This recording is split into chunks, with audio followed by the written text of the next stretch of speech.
Let's talk about BET's news coverage over the year and how that's handled. BET's news coverage has sort of gone up and down depending on whether or not we feel there's a market for it. We tried news and public affairs 2 or 3 times a week.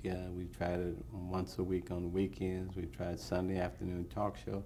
It's never seemed to gain any traction with viewers and or advertisers for that matter. And so as a result of that, we've sort of decided the better way to do it is to integrate it in our sort of a programming flow with news, regular scheduled news brief throughout our prime time day, and to provide quarterly news kind of specials, as well as have the flexibility to go 24 hours or 4 hours to deal with any major issue that comes up. We went 24 hours, for example, with the Million Man March. We covered from beginning to end Commerce Secretary Ron Brown's funeral. We just recently held a telethon for the flood victims and raised about $11 million. So what we look at our news programming as maintaining flexibility to be on top of issues when we need to speak to African Americans, and also to put our news briefs in programming where people who might not normally be impacted by news, i.e. the video audience, will also get it, as well as some of the primetime audience. Well, what about some of the big stories like the O.J. Simpson trial, that kind of thing? How was that handled? That was a talk show. That came under our public affairs arm, where we got a chance to get the so-called interview of the trial of the century, the O.J. trial, and at the time it was one of our highest rated programs and one that brought a lot of attention to BET. How was that interview secured? I think after everybody else turned O.J. down because they wouldn't agree to certain conditions, he contacted us through various sources, and I went out and met with him, and sort of laid down our ground rules, and he laid down his ground rules, and we agreed that we would put it on, and that's how it happened. Yeah, what were the ground rules? It's basically we wouldn't ask him if he killed Nicole. That was the only one, really. Everything else is fair game? Everything else is fair game. Were there other situations you had like that with interviews? Where there are ground rules? No, I think when we did an interview with Vanessa Williams after she had been done a spread in Playboy, we agreed not to show the photos as part of the interview and things like that. But to us, our primary objective was to make sure that African Americans had a chance to see African Americans talk about whatever they wanted to talk about. Do you have a news division? We have a news and public affairs division that's aligned with CBS. So we have the creative managerial people. CBS has the technical people.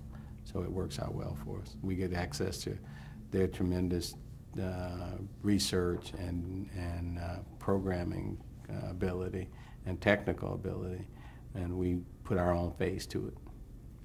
Let's talk about Viacom and that relationship. How did that come about?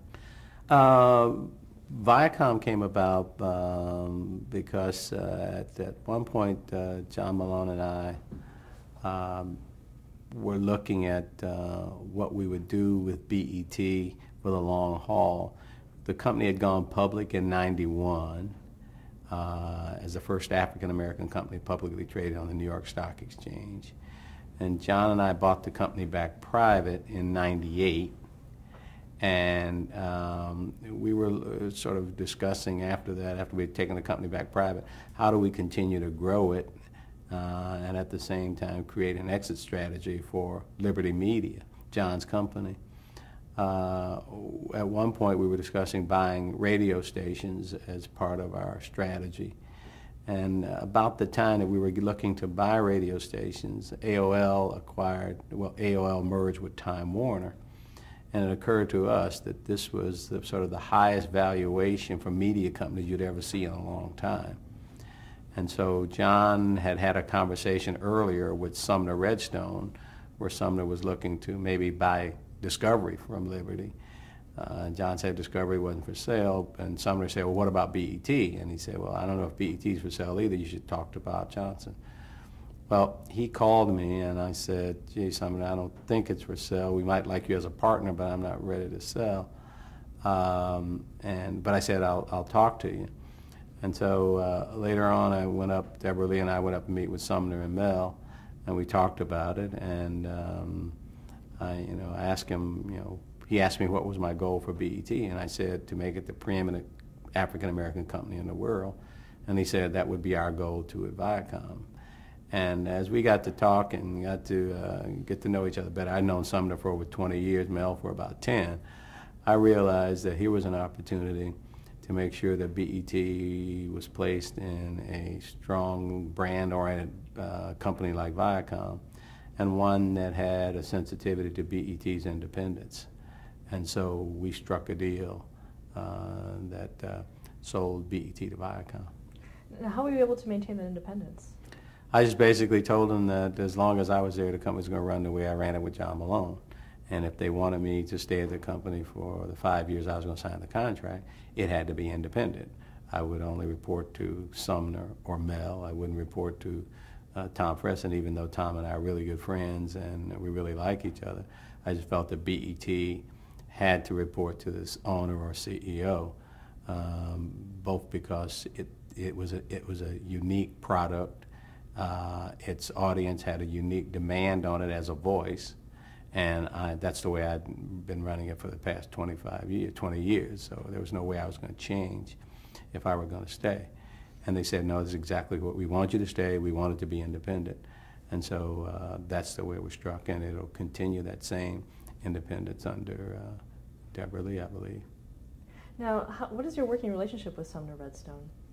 Sumner and I, like I said, I've known Sumner when he owned cable companies, cable systems, and Viacom, and he, Sumner is pretty much not a hands-on day-to-day guy in terms of operation of either Viacom or the CBS product, and I'm pretty much now the same way. I'm not hands-on with Deborah, so I'd say Sumner and I just like two old guys getting ready to leave. So at least in my case, and Sumner's case, is to pass the reins to Tom and Les Moonves. So. It works out well, and we basically see each other at events. Have any changes been made since that acquisition? No, I think all the changes have been made have been for the better. We've integrated a lot of our businesses to cut costs. We've gotten closer support from CBS and our news division, which I talked about. We do some co-marketing efforts. When we have an award show, we get more exposure on MTV or CBS Morning Show or the news. We've done some combo sales with advertisers, what they call Viacom Plus, where a lot of the Viacom brands are put together and sold to advertisers because you get a greater distribution across all brands. We coordinate our public affairs activity, our charitable giving. We join together to make AIDS our primary charitable cause, and things like that. So the integration has worked, and I think it'll continue to get better. But BET, for all practical purposes, is an independent voice and an independent brand within Viacom, and I think that's the way it'll grow by maintaining that independence. One of the growing brands within that is the BET Awards. Right. When did that start? I think we started the BET Awards about 5 years ago, and we realized that we had a huge access to talent, viewers who wanted to see that talent in a competitive award show, and we hired Pierre Cossette to produce it, and the show has really taken off and become a dominant brand for us. Also, the internet has also been a part of BET. Right. We created BET.com. BET.com is probably one of the few success stories in African American access to the internet, and simply because part of it is because of the strength of the BET brand and the cross promotion and co-marketing that you could do between the television network and the internet site. So BET is the preeminent African American brand on the internet. It, interestingly enough, came about with investment from Fox, Microsoft, Liberty Media, and BET. So it was founded by those major companies in cooperation with BET, and I think that was in recognition that it could become this dominant internet brand. You're retiring in January of 2006. Is that correct? Or? That's right. Yeah. Okay. Why did you decide to retire now? Well, when I sold BET to Viacom, two things happened. One, it was a great deal for me and for John Malone and the other shareholders at that time. Second, I knew I had a great successor in Deborah Lee to continue to run the brand and the company. So I was confident that what we created at BET would go on long after I was gone. And third is that after 20 years or 25 years of doing something, of running a business, you know, you get to the point where you begin to say, gee, wouldn't this be great if somebody else was doing this and I could pursue some other things that I wanted to do without having to cloak everything and define everything in terms of my BET involvement. And so it was an easy decision. I mean, when I started the company, I never expected it to be a family business that I would pass on down to my kids and they would pass it down to their kids and so on and so forth. That was never the intent. It's always been a company with outside investors in the company, so it had been a publicly traded company. So it was never considered a family heirloom, if you will. And so the end result is that once I made the decision to sell it to Viacom, it was inevitable that I would also leave. But the best part about it is I'm leaving with the company at its highest valuation ever. It's a brand that will last a lifetime, and it's under good leadership. So I'm very pleased at what people at BET have accomplished. Where do you see BET in, say, 50 years from now? Well, I think the BET brand will be the preeminent brand, and certainly in the United States, if perhaps not globally in certain areas. It will continue to be the dominant media for African Americans entertainment. They will probably have branched out beyond BET into several other channels. The gospel channel will continue to grow. Our jazz channel will continue to grow. They'll probably be heavily involved in making movies under the BET brand, and perhaps and again, the dominant site on the internet. So I think it's going to continue to be a huge financial success within Viacom, because the African American audience is the second fastest growing audience to the Hispanic population in the United States. African American entertainers and celebrities are some of the dominant trendsetters in terms of content and imaging, and BET is right smack dab in the middle of all of that. So I think it's going to be a superior business for a long time to come. Who would you say are the main competitors? I really don't think there are any main competitors that come at us from so much an African American side. I think the main competitors are just going to be the explosion of content, an explosion of diversity of channels and information, not only from television or cable, but from the internet, from video games, from satellite.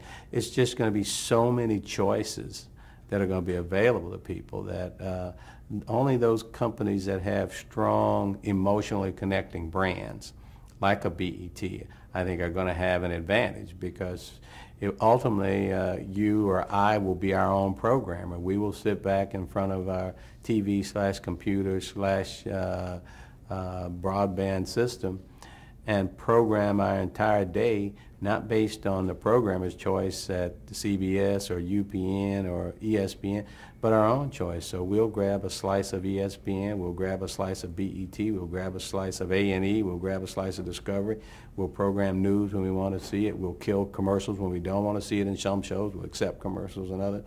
We'll basically be our own programmer, and how we decide our viewing is going to make the difference. And those products that are more compelling to you will get more of your viewer time, and either you'll pay for it, or you have a combination of advertiser and pay, or you'll get it free. But the wave of the future is creating emotionally engaging relationships with the customer. And the more you are closely aligned and identify with the customer, the better off you're going to be in competing against any and all sources of information. You're considered one of the most influential people in the country today. How has that affected you in terms of the responsibility that goes with that? I learned very early on, you never read your own press releases. And so, I look at it as something that other people say, and I know what I do and what I want to do and what I do best, and so I'm quite happy with where I am today in terms of what I want to achieve and how I want to sort of make my role, if you will, felt in the greater society, and I've got that fairly well defined. So I'm not looking to sort of create an identity based on what other people say. I've pretty much been around long enough to create my own. What do you see yourself doing in the next few years? Well, I think for me, I've got, fortunately enough, the opportunity to help jumpstart some other businesses that I think are rewarding and entertaining and fun. So I've gotten into the hotel business simply because I know that business from having been in the hotel industry as a board member for Hilton for a number of years. I own the basketball team, of course, which will be a lot of fun and something that is something that gives me a lot of excitement and entertainment. What team is that? The Charlotte Bobcats, and that's a good thing. And then there are other businesses that have come along where I find talented young people who want to get into business with me, and I'm willing to back them and give them an opportunity to do basically what John Malone helped me do.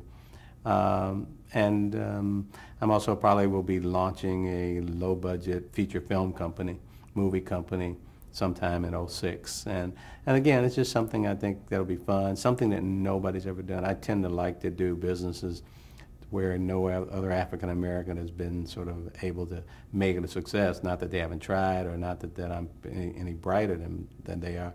It's just that I'm fortunate enough to have a lot of the elements that you need to make these businesses work, and first and foremost is access to capital, and then the ability to attract talented people. So if you can do that, it's fun to do. And then after that, it's just a matter of relaxing and trying to one day learn how to play golf and spend time with my kids. That's about it.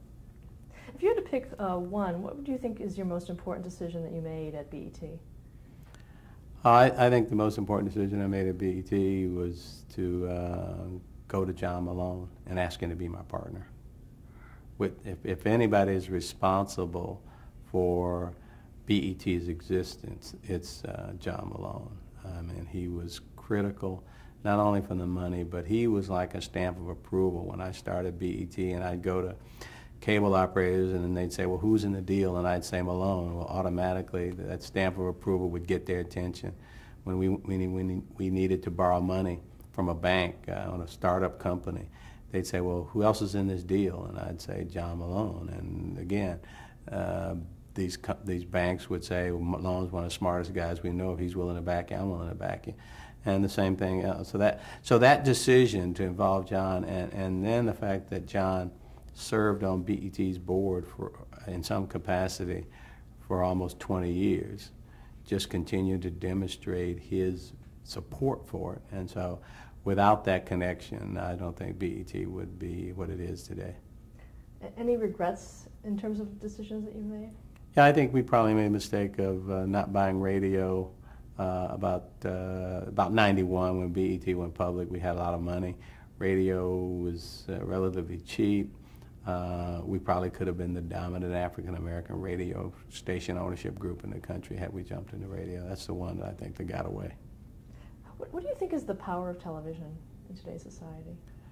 I think the power of television is to, I think, cause us to sort of look at ourselves as, in some ways, as others look at us. That's one, whether for good or bad. I think, for example, the power of television caused white Americans to look at what other white Americans were doing to the civil rights activists.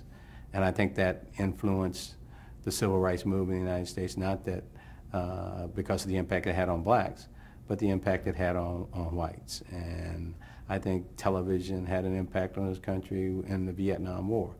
It caused us to look at what we were doing in Vietnam, look at ourselves. So it does that for good or evil. And the fact that television depicts blacks sometimes in negative stereotypes, that's the negative part. So that's one of the powers of it. So and I think the other is those events that bring us together. You know, the aftermath of 9/11, television was what brought us together. Major events that are fun for everybody, like the Super Bowl, television brings us together. Election Eve night, television brings us together. That to me is really the power of it. Sometimes that power is good and sometimes that power is bad. But there's no other technology that I know of that can have such a dramatic impact on people than television. What role do you think the government should play in broadcasting industry? Little or none. I'm a strong First Amendment person, and I think the government should keep a far distance from regulating content, except to where it is patently pornographic, offensive, or inflammatory, and even then you got to define it. But I think the government should stay out of it. I do think, however, the government should use its powers in many ways to encourage diversity of content, and that sometimes means ownership. But other than that, I don't think there's a big role for government. What advice would you give to someone, an entrepreneur, who wants to begin their own network? I guess my advice is you really have to, first of all, believe in yourself that you have an idea that you can passionately express to somebody who will hopefully support it. But without belief in yourself that you can sell something to somebody, it's very tough. It's not because there's a lot of money out there. That's not the big issue. There are a lot of underserved people. There are a lot of underserved ideas, but it really comes down from an entrepreneurial standpoint of coming up with a better mousetrap and figuring out the best way to sell it. Now, when you came up with the better mousetrap, did you have any idea that it would lead to where you are at today?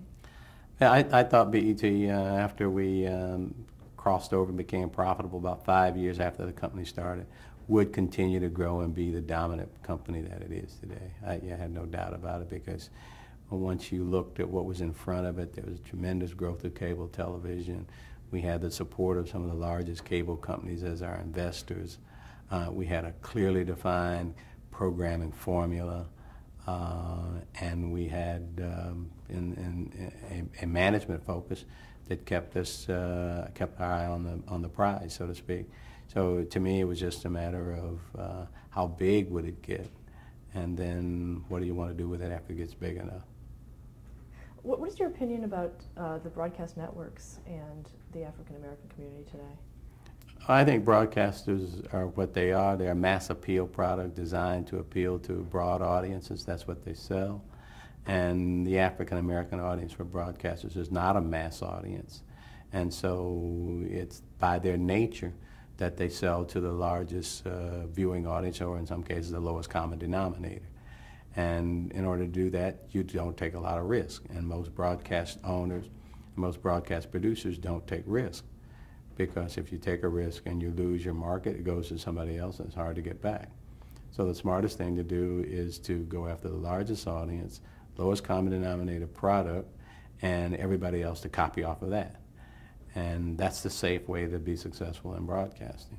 To be innovative or creative runs the risk of losing the audience. So very few broadcasters tend to be creative. I mean, if you really think about it, the broadcasters were creative.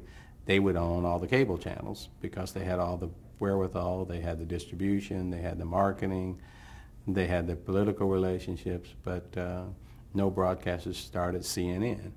No broadcasters started MTV. No broadcasters, started some of these other channels. So they tend to be focused on mass audiences, and mass audience means that you live in a world where you ignore diversity. And when you do that, you lose the opportunity to tap some of that talent. How would you like to be remembered in the industry? I think the way I'd like to be remembered in the industry is someone who had an idea, put his heart and soul and hard work into the idea, and the idea worked. Well, thank you very much for sharing your story with us. Thank you.